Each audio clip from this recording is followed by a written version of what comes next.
And hey everyone, welcome to another episode of That Trans Geek Girl. And I am Christina Tali, host of That Trans Geek Girl. And today I have a special host.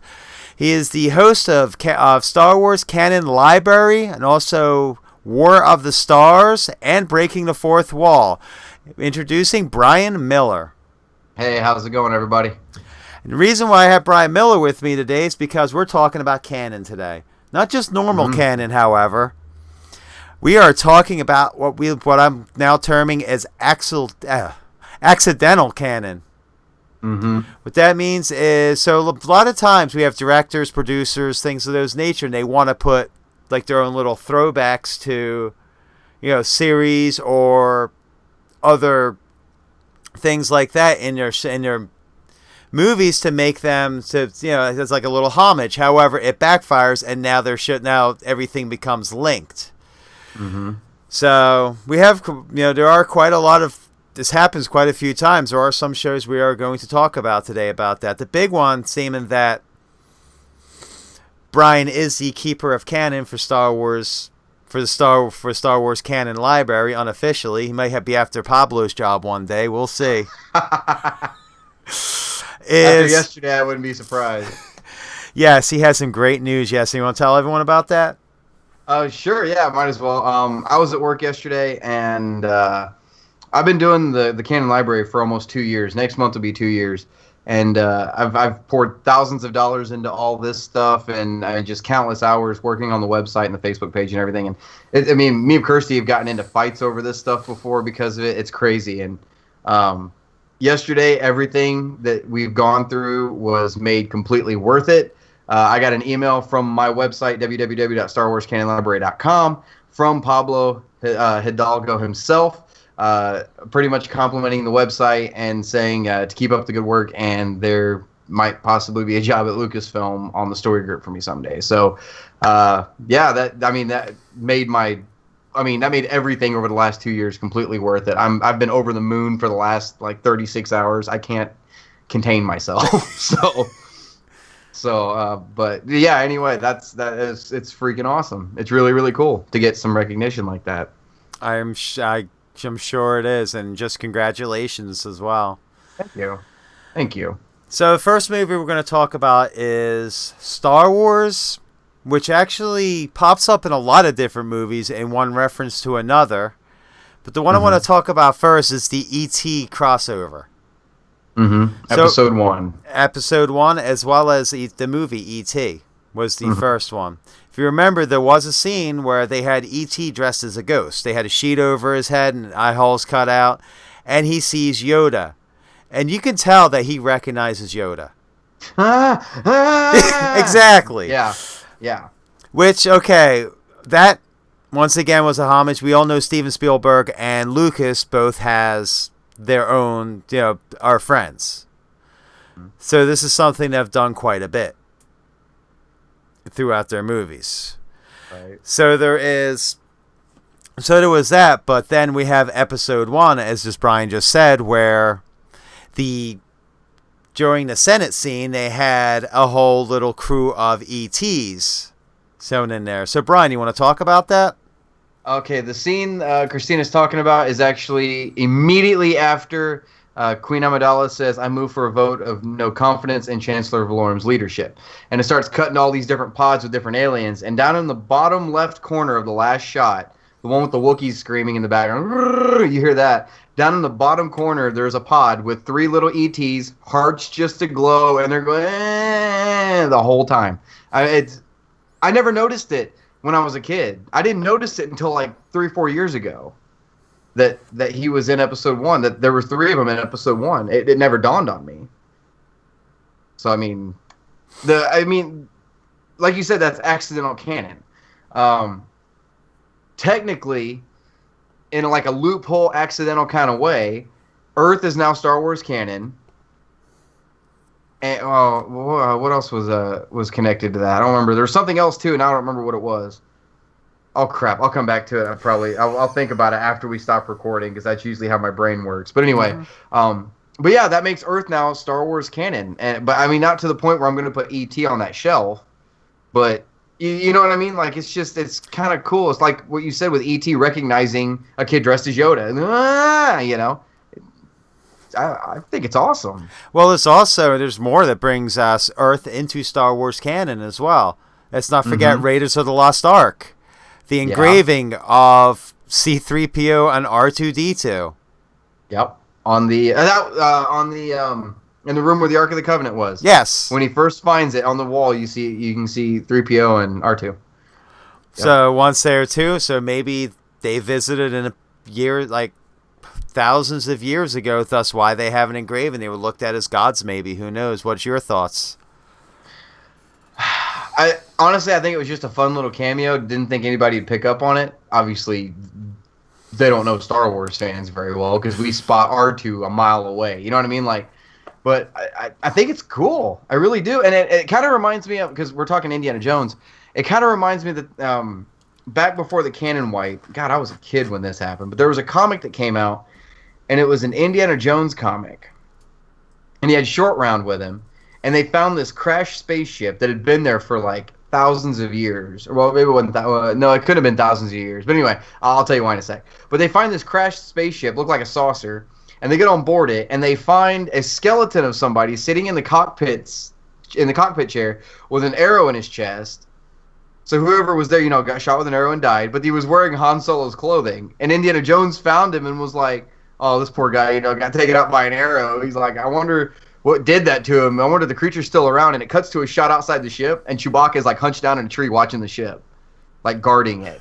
But it was really cool, like doing a crossover kind of thing like that, and it kind of goes along with what you're saying. Accidental. I mean, that wasn't really accidental, but technically that made Indiana Jones in the EU canon, Star Wars canon. Technically, one of the levels of canon, one of the many levels of canon, But yeah. Anyway, I love it. I think they're fun little cameos, and I don't know if we should read too far into them, but it's kind of fun to spot stuff like that once in a while. Oh, it definitely is, but it does, like I said, unfortunately, it does bring kind of black holes and loopholes into the canon universes. And the last one for Star Wars I'm thinking of right now is Close Encounters of the Third Kind, which was the R2 unit, which was mounted to the alien spaceship when it arrives.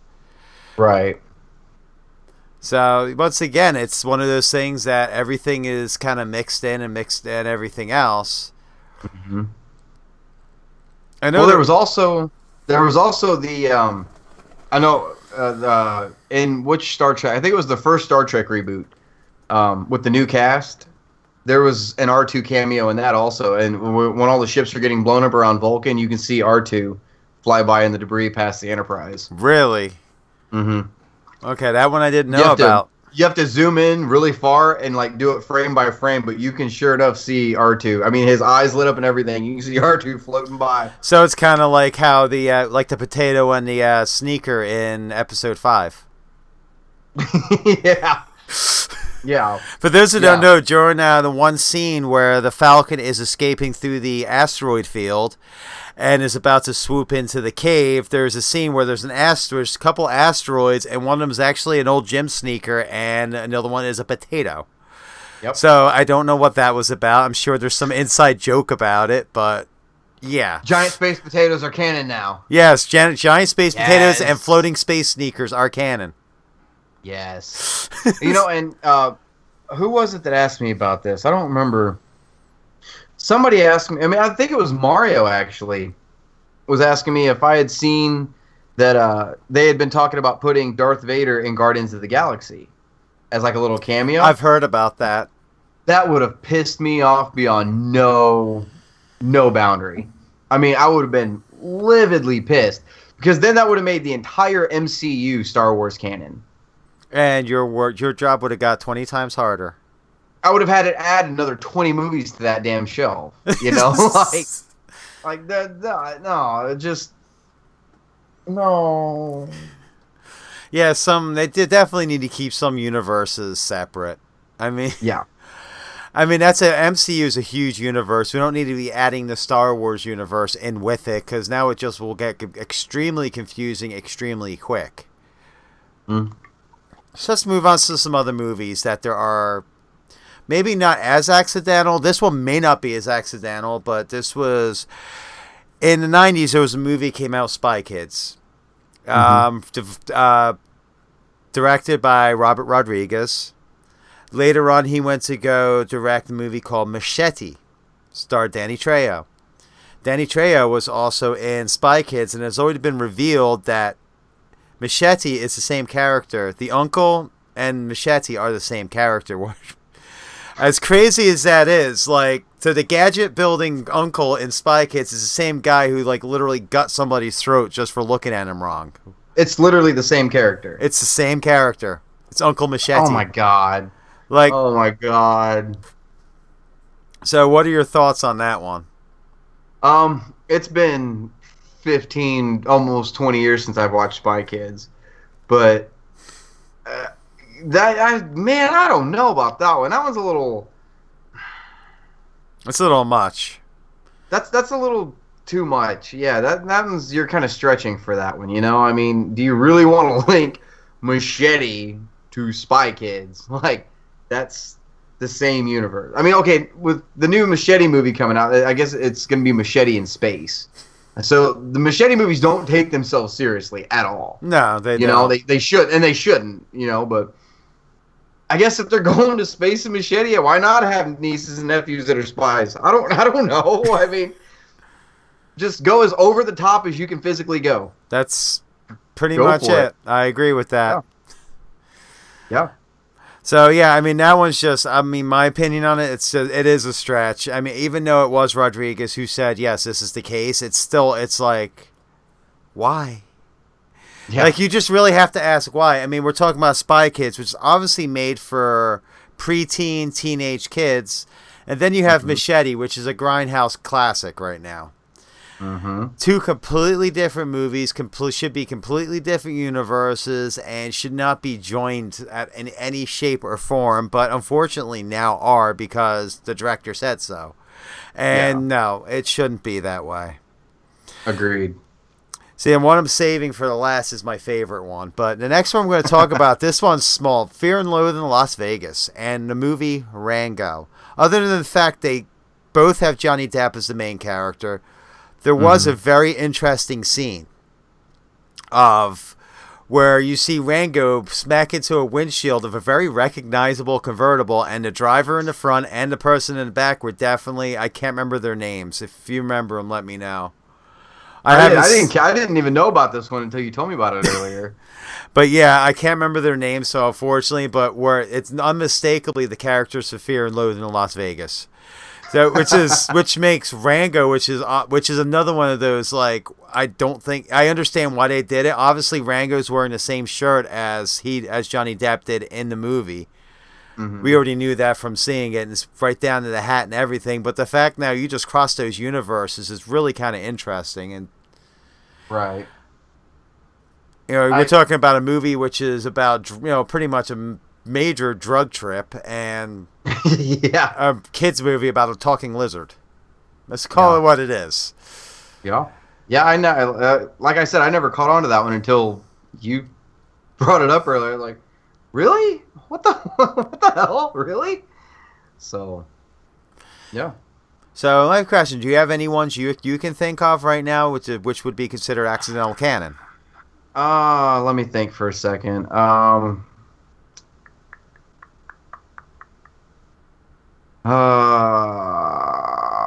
don't know. Keep going for a second. I'll go ahead and keep going. I'll think for a minute because there's got to be some other. Yeah, I mean, we also have the whole Pixar universe, which is tied tight, which always has kind of throwbacks, and same thing with a lot of the Disney movies too. Now they have a lot of throwbacks to each other. Right. Such as in Big Hero 6, perfect example, the prince that was trying to kill Anna, was trying to take over the kingdom. He was on a wanted poster in the back thing. Not necessarily making those two universes like connected, but possibly, because we all know that descendants can look like their predecessors. Well, didn't the Pizza Planet truck from Toy Story show up in another Pixar movie? It shows up in quite a few of them. It showed up in Does Monsters. It actually showed up in Monsters Inc. at the end scene with it was parked in front of that trailer. It showed up in a couple other ones too. Mm-hmm.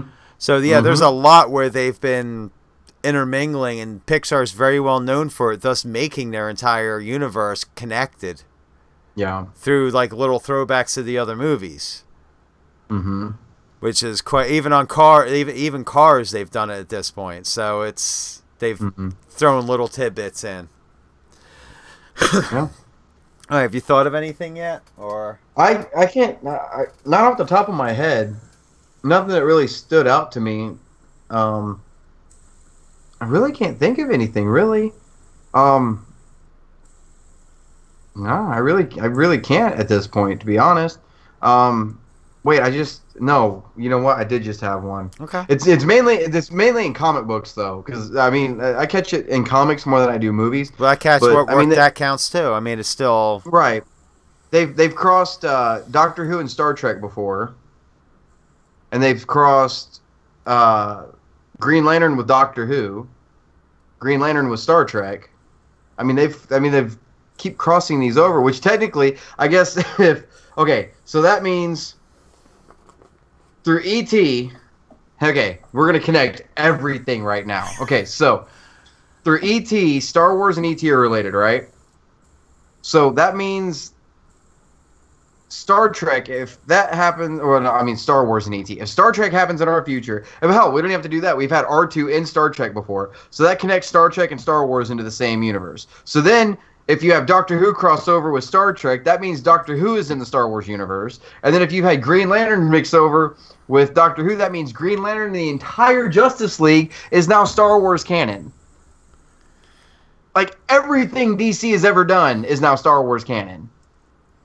But then we also, or at least was. talking about DC as well, there was another one I almost forgot about, actually, and that was the accidental canon between Teenage Mutant Ninja Turtles and Daredevil. Yeah, that's true. I forgot about that one. Which was the original. It was actually done through a copyright loophole, which connected both of them. If we all remember, Murdoch got his powers after a truck full of toxic waste lost control, and a canister hit him, blinding him, but them gifting him powers. However, how the Turtles now got their powers was that through the same accident, and while this happened, either the same canister or another canister hit a child that had a glass jar of turtles. Mm-hmm. And even Splinter is kind of an homage to Stick, who was Matt Murdock's trainer. Mm-hmm. Right. So it's kind of a very interesting little crossover there, too, that they both kind of spawned from the same accident. Yeah. Well, they're getting ready to come out with, okay, well, here we go. If the whole Justice League thing is canon with Star Wars, I kid you not, I saw this is the honest to God's truth. They're going to do a Batman versus Elmer Fudd comic book.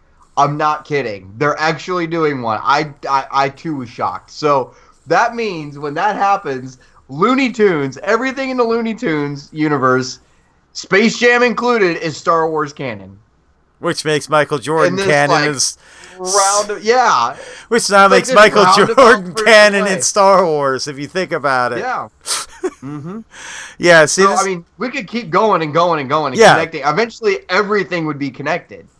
Everything, you know? I mean, the most interesting one I've seen is the Tarantino Universe, how there's two worlds within the Tarantino Universe. You have the real world, which encompasses things like Pulp Fiction, Reservoir Dogs, but then you have the movie world, which was stuff like From Dusk Till Dawn. Kill Bill, exactly. The more... So, in other words, the people from the Tarantino real world would go see movies, and they would see Kill Bill, or they would see From Dusk Till Dawn. Which is really kind of... Because even Reservoir Dogs and Pulp Fiction is connected through the Vega brothers. Because you had Vic and Vincent. Vincent was in Pulp Fiction. Vic was in Reservoir Dogs as Mr. Blonde. Right. So those who remember that. Yeah. So it's a very interesting way to do it. It can get very confusing very quickly, though. Well, there was even a little mention in what was it? Captain America's. Well, I think it was Winter Soldier. Was that the one where Nick Fury faked his death? Yeah, I think it was. Yeah, after the car was attacked. Yeah, on his headstone, on Nick Fury's headstone, it says "the path of the righteous man," and it's the Bible verse from Pulp Fiction that he. That's right. That he. What's the word I'm looking for? He would say before he would kill someone. Yeah. Yeah. Oh, he would recite. Yeah. Yeah, recite. That's the word I was looking for. Jesus, what the man? Anyway. It's okay. It happens to all of us. Yeah, but nice little cameos. I love crap like that. I really do. Yeah, it really makes a movie interesting though when they do try to throw a little bit something to, the people they look up to and respect, or the movie franchises they look up and respect to. But like I said, unfortunately, sometimes it can kind of backfire, and then all of a sudden, the world gets thrust. Their worlds get thrust in the other worlds, like the last one, which I was going to bring up, which is, we know Blade Runner and Aliens is, those have already been documented as being in the same universe. Mr. Wayland, his letter to his mentor, a letter from Mr. Wayland found on the Prometheus DVDs that, talk about his mentor in robotics, who obviously he was talking about Blade Runner. However, what a lot of people don't realize is Joss Whedon, who incidentally did direct Alien Resurrection, completely, probably accidentally immersed his whole Firefly series into the same universe. Now, how did he do this, you may ask? This is something I didn't notice till... The amount of times I've seen Firefly, I didn't notice it till recently. That there's... I'm dead serious, I didn't notice. But in the pilot episode, I'll explain the whole scene.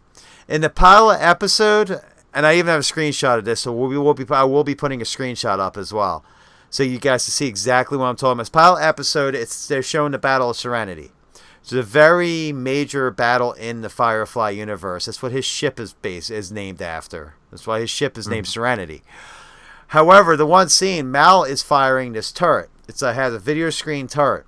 And the screen's showing, but up in the dead center upper part of the screen, as you guys will see right now, because I just got the thing up, there is a Weyland-Yutani logo right in the upper mid. Thus... And think about the time, and think about the time frames. The 2500s. I can't remember the exact time frame it's supposed to happen right now, which I'm a really bad brown coat for this, but but the time frame puts it ahead of when Weyland-Yutani would have been in business. Because as many know, by the time Alien Resurrection came around, Weyland-Yutani was no more. As a corporation, they pretty much fizzled out because of the problems they had, obviously trying to sacrifice innocent people to gain your, biological weapons department has its drawbacks sometimes. So, being that they were revolutionaries, they were upstarts, so to speak, they wouldn't have the most advanced equipment on the planet. They would have whatever they could scavenge, so it wouldn't be out of the ordinary for them to get their hands on a couple of 100-year-old laser cannons that they probably got for free or dirt cheap or salvaged, that just so happened to be built by weapons developer and just everything developer at the time, Weyland-Yutani. Yep. So you didn't know about that one. So what's your? I know you like Firefly as well, and I know you like the Alien series and probably Blade Runner. So what's your feeling? Oh God, what's your feelings that all three of these universes are now connected? I never put those together. Like, I knew Blade Runner and Alien were connected. I knew that one. And the Firefly, I'm a huge Firefly fan. Kirsty actually got me into it. I didn't know that, like, at all. I had no clue that was connected like that. I don't have a problem with it, really. I mean, they're all really along. Well, I don't want to say along the same lines. You could definitely see the progression of where one would lead into the other and into the other. You can tell that they would all be related. So I don't have a problem with it. I think it's kind of cool, actually. I need to point that out to Kirsty, though. She obviously doesn't know. I mean, if I didn't know, she sure as hell didn't know. So I need to show her and see what she thinks about it. So Yeah, it was something when I figured. Like I said, I've seen Firefly more times than I can even remember. Everyone who knows me knows I'm a huge brown coat. Like my brown coat fandom probably follows like very tightly behind my Star Wars fandom. Like very tightly. Like Star Wars first, Firefly 2nd. Like there's my progression, and it's like literally like if there was. I mean, who knows if there was more with Firefly than one season and one movie. Who knows? I might have been more following that. I mean, I went out of my way. I actually have all the reaction figures for Firefly. Just give you an idea of my like. Oh, did you? I have all 5 of those. I was able to find Kirsty. I was able to find her Mal Reynolds. I have all 5 of them. I was only missing Mal. I had 4 of them, which I bought from Movie Stop when he went out of business, and I was only missing Mal, and I ordered that from Amazon. But I also have the Black Horse ships as well, which are beautiful. I love Black Horse, but getting off topic. So yeah, I like how that wash figure came with the 2 dinosaurs, though. Oh yeah, Chris, your sudden but inevitable betrayal. I love it. Of course, because you remember his console is even covered with dinosaurs. Yeah, and it's funny too. You want to hear a really bad joke? And obviously you've probably heard this one before, though. Okay. How do reavers clean their spears? How? They put it through the wash. Ouch. You're welcome. That's still. I know that's a really bad joke. I saw that one on Facebook so long ago. And that's still too soon. Still too soon. Still too soon. Just like Alderaan. On the wind. Oh, boom. That's pretty much what happened. Yeah, that's exactly, yeah. Come on, it was like my joke I made yesterday, just to say this one just for the record. Goes, if Brian was a planet, he'd be Alderaan because he's about to blow up. That was still when I was freaking out about the whole Pablo Hidalgo thing. I was literally crying at work, losing my mind. Actually, you guys want to hear a really funny part of this story? I was actually sitting on the toilet at work when I got that news, when I saw it, and I jumped up and then had to sit right back down. Like it was, oh! I sat back down, oh my god!